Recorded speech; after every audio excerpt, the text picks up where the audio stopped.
And there we see what it looks like, 619 acres of it.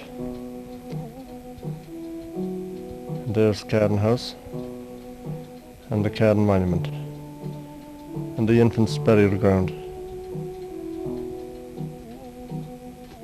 And yeah, the infant's burial ground was there. And this is where the old village of the Cairns was. 48 families, and there we see 1/4 and west of it, and the river, Cairn River, running down by Carricknass Castle on the border of Carricknass townland.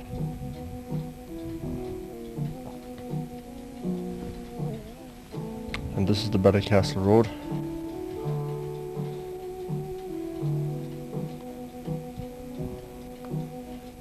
Ballycastle Road.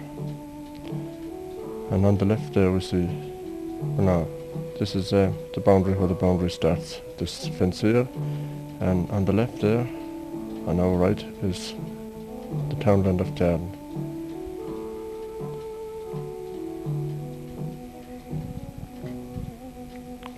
And we're moving up to the boundary on the other side at Lacken Cross Vocational School, and that stream there, right of the stream, is the townland of Cairn. And Lacken Cross Technical or Vocational School is situated in the townland of Cairn.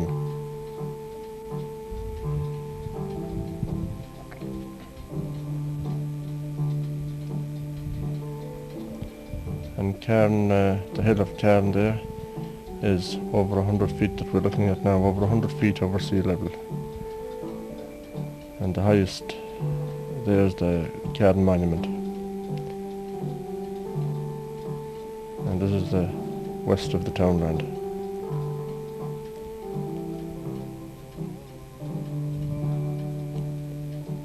Now this is the southern end of the townland we're in now.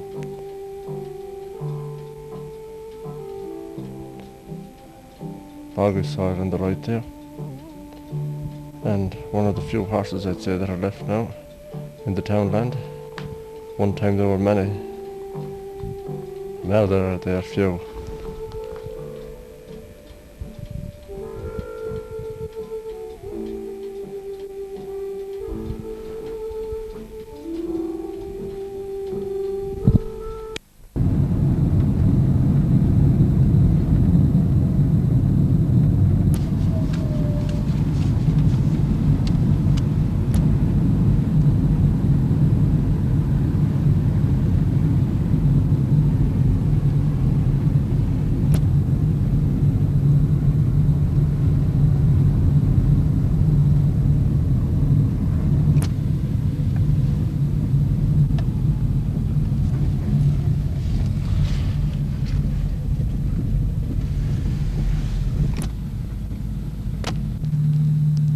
Cairn comes from the word cairn, which means a pile of something. In this case it was a pile of stones on a burial ground. We also have the name from the old Irish Carn, meaning a heap of something, usually Carn healy, pile of manure outside a tenant's door or whatever. Now, this thing in the background here is a cairn. The other one is the Cairn Monument. And these two give its name to this townland here, which is called Cairn. Now this behind me here is the infant's burial ground. O'Donovan in 1838 gives the name of this place as Carnakillahy. He called it the Church of the Field. Dineen in his Irish dictionary defines Killahy as a place apart for the burial of unbaptized children. And that's what he means by this place up here. There must have been a church here, probably that's the remnants of one up there. In 1838, this townland contained 620 acres, 250 acres of bog and moor. John Gardner of Farm Hill owned it. His agent was Glendinning of Westport. 48 families paid a yearly rent of £190. There was also a village behind these called the Cairns. In 1856, according to the Griffith valuation, it was owned by Catherine Armstrong. She had no tenants, at least there are no tenants mentioned in the Griffith valuation. She had a head's house someplace back there. Now today the only house in the townland is that one up there called James Massey's.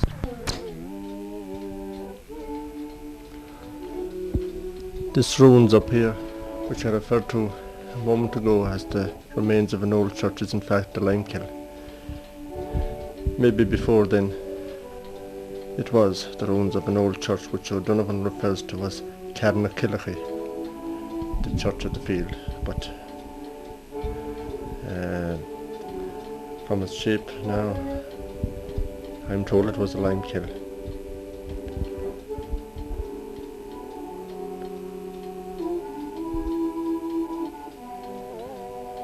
And here we see the top of it having a round shape, and in the distance Lacan Cross Vocational School and the other end of the townland. Now we can see the circular shape of the lime kiln.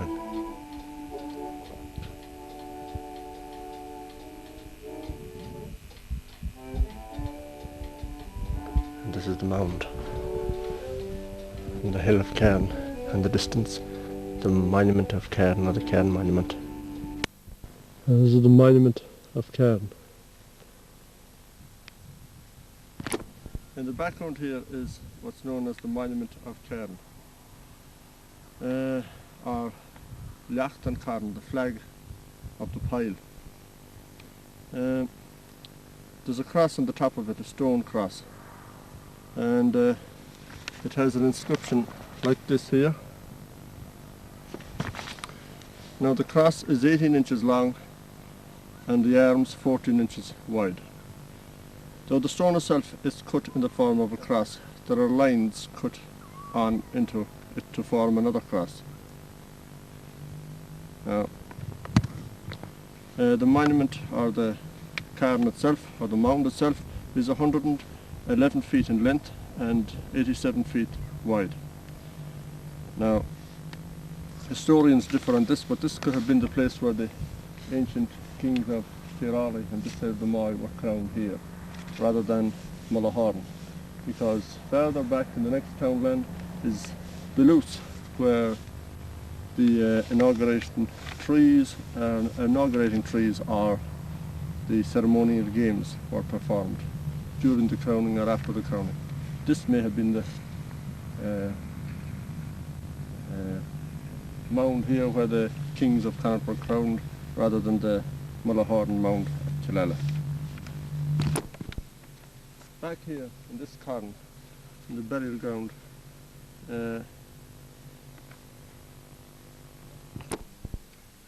this Carn is 33 paces, 99 feet long and 48 feet broad, this one here. And the tradition is that the Church of Lacan was originally intended to be built here, and that it was for that reason the old burial places were laid out. And here along the ground we see mounds that might look like infant burial ground mounds here and down here. And here is the Cairn mound, and there's the cross with the circular inscription on the face of it. Underneath this are caves leading down towards Calcaness Castle, I've been told by John Lynott, who was down there, and James Massey also, who had dogs that ran down in the tunnel. I'm told it was fairly wide down there, if one could get into it.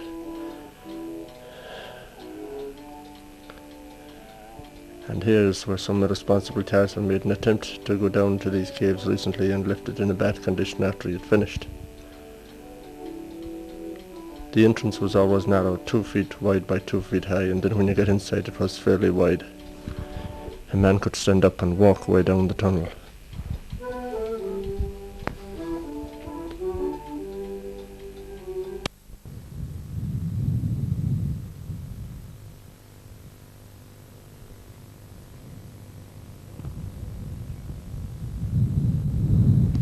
In this cairn is a cave having an opening in the northeast, where it is 2 feet high and 2 feet broad, penetrates to the centre, where a man can stand up with ease.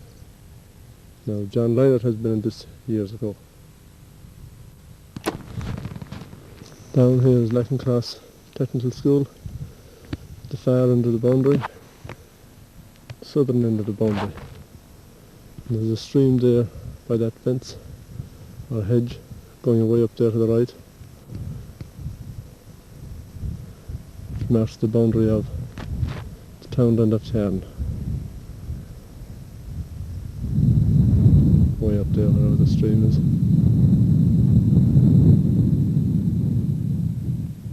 Narrowing in up there.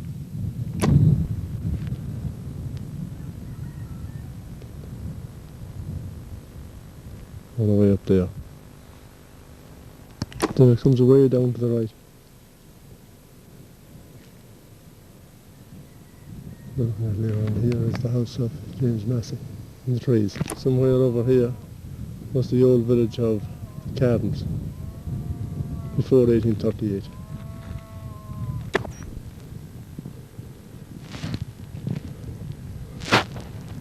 On the west side.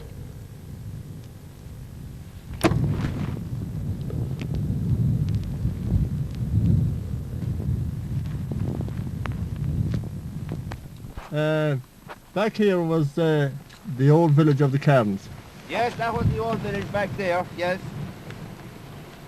You remember seeing the foundations of the Oh, houses? I remember seeing the foundations way back in, well, from 1923 on here, when I came to live here, I remember seeing all those foundations.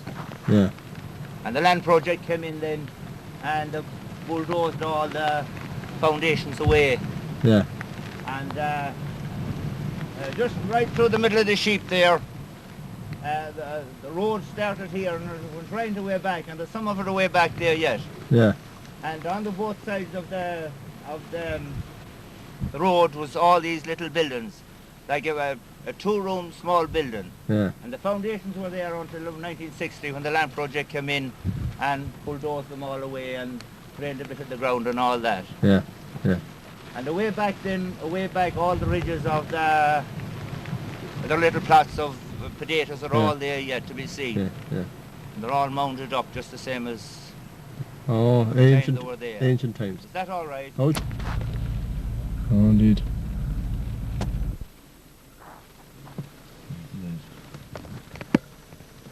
So down on this hill here, Jim, there was a lot of houses. Down on that hill now, the way down to the bottom, you can see that where the fence runs along there, Yeah. it goes right to that fence down Yeah. there. And there was a lot of houses. We ploughed up that field there. We got the mortar and the stones and the track of fireplaces and all that, you know. Yeah. But that was all bulldozed, and there's a big wall over there now, it's about 8 foot wide, and all the stones were put into that wall, Yeah. you know, so that's... Yeah. You don't know, they were gone before your time, the people. Oh, they were gone before, no. Did you ever hear any legends or anything about them? Well, no, just about how the field got its name. Yeah. Gibber got the name of Gibber.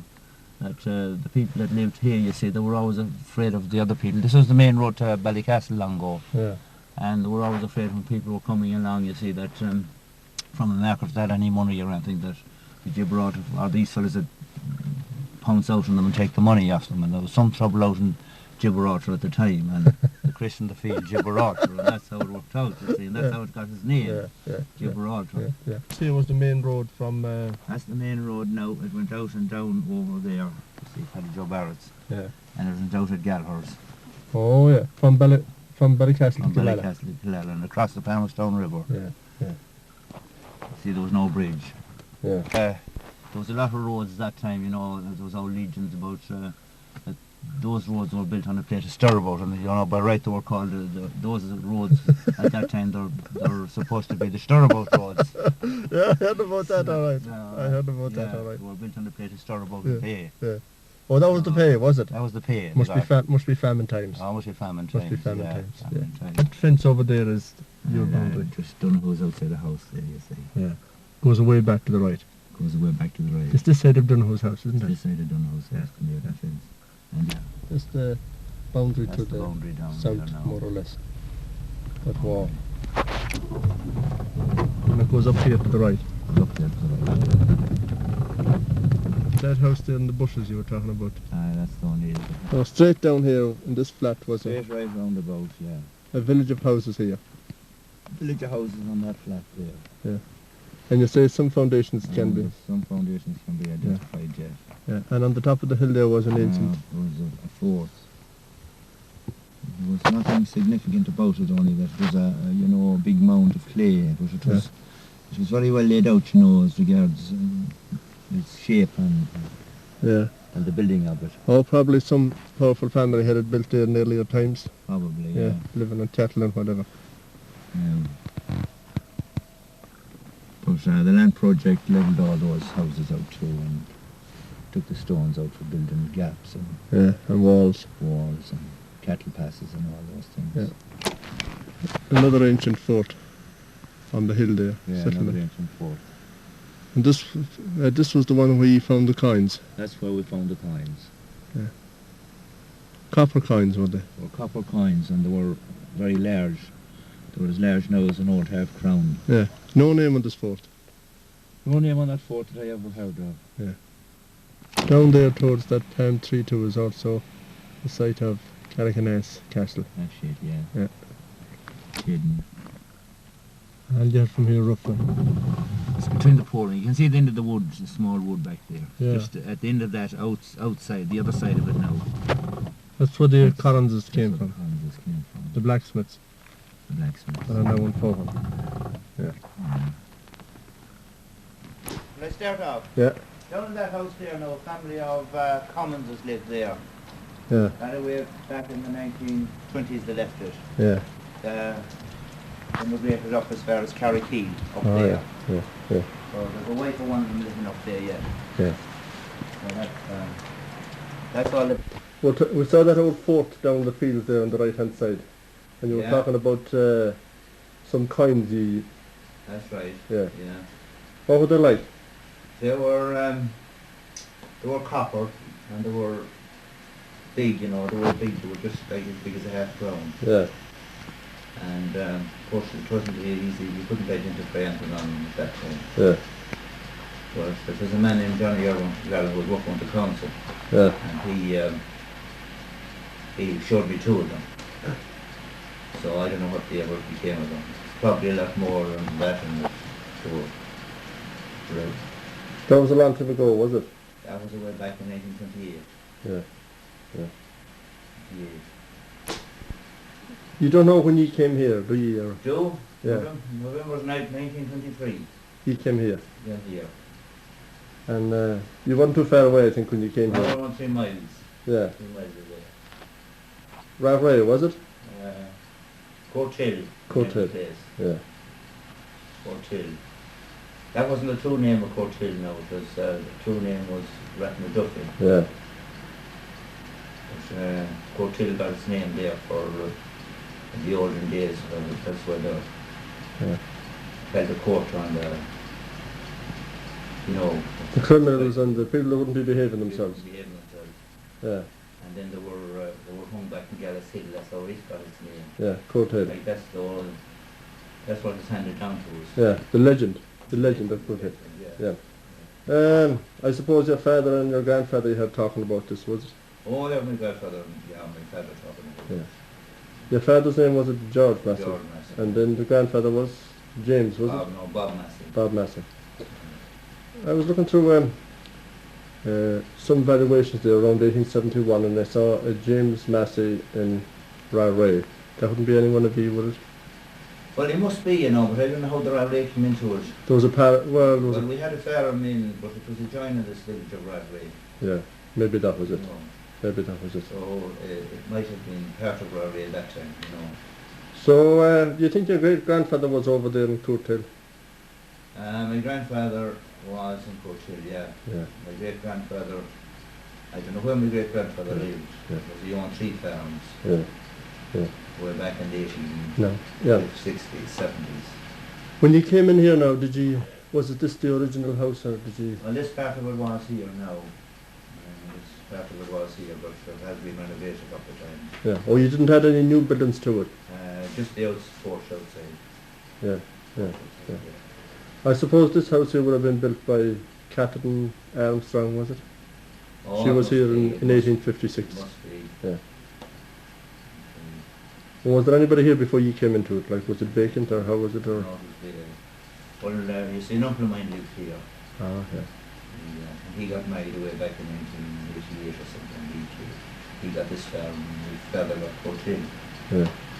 And this man here died, he got a tooth out. And went to Ballina and got a tooth out, he was dead that day week. You killed him.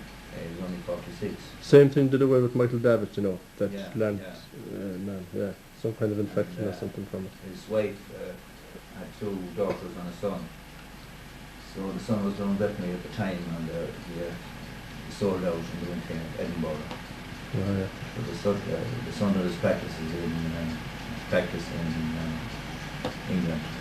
So the girl was living in Edinburgh. So his father bought this place then and sold it for 10. So you have been here for generations and generations. So, well, we have, yeah. You have, yeah.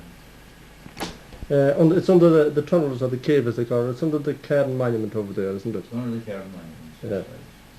You remember seeing it open one time, do you? I will just know. Yeah. I only saw the face of it, you know, the cave, Yeah. the mouth of the cave. It was supposed to be 2 feet each way. Would that be the dimensions? About that. I went in a small bit in it one time, just a couple of yards. Yeah. And it was high. It was only about 2 feet, but it was higher than. When you get inside. Yeah. Yeah. You did stand up on it. What about the dogs you had? Well, I had a dog here one time. Used to go back in it, and you could just barely hear him bark, and it was that distant. I Yeah. always thought to see that it was a long way away. Yeah. That he must have been back a long way. Yeah. Maybe 50 yards, maybe 60 yards? 50 yards. I thought he would be over a mile, you know. Yeah, maybe he was out under the road. It might be. It happened, You think it was going in the direction of Carricknass Castle? Well, there's a mound coming from it down in that direction, and it's there. It's very prominent there in the field. Well, the Like noise, it was man-made, you know, or something. the noise from the dog, like, which direction do you think he was going in? Oh, he was west, not back, you know, where we saw the houses, you know, that direction. You know, I thought it was that direction. Oh, he was going back this way, was he? Why do you think? Oh, the old village of the Cairns. That's the direction he was taking, was it? Well, you'd imagine it was that way. It wouldn't be the other way. But sure, when the sound was coming out through the cave, it wouldn't be easy to know I know. what direction he was. I was talking. He seemed to be very distant. I was talking to John Lynott there, and he says as a young fella, he went back in it. And he says he thought it was going north for Carricknass Castle, more or less. Yeah. They went back a good bit in it. Well, there's another man in the locality that always said that he went back. And he maintained he did turn down that way. And that there was big stone trucks and lidded and all that. Down the tunnel. Down the tunnel, down to your right. Yeah, towards Carricknass. Towards Carricknass. Yeah. Now, I think the advantage.